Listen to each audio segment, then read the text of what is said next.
অনেক প্রশ্ন আমাকে করা হয়েছে, আমি কিছু প্রশ্ন করি। এই যে আমরা মুনলাইটে কি করছি, মানে প্রত্যেকেরই যে একটা একাকিত্ব জীবন সেইটা দেখাচ্ছি এখানে। আমি অর্পিতাকে প্রশ্ন করছি, এই যে একলা থাকার সব থেকে মজার দিকটা কি? আচ্ছা সব থেকে মজার দিক মানে একটা বলবো? মানে আমার কাছে তো অনেকগুলো মজার দিক আছে। যা মনে আচ্ছা, ব্যাপারটা হচ্ছে যে অনেক কিছু আছে, মানে যা কিছু করো না কেন কাউকে কৈফিয়ত দেওয়ার নেই। কেউ নাক গলাতে আসবে না, অন্তত কাঠি করতে আসবে না। তোমার ভুলটা তোমারই ভুল, আর তোমার ঠিকটা তোমারই ঠিক।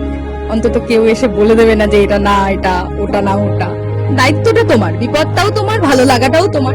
এটা আমার কাছে সব থেকে মজার দিক বলে এই মুহূর্তে মনে হচ্ছে।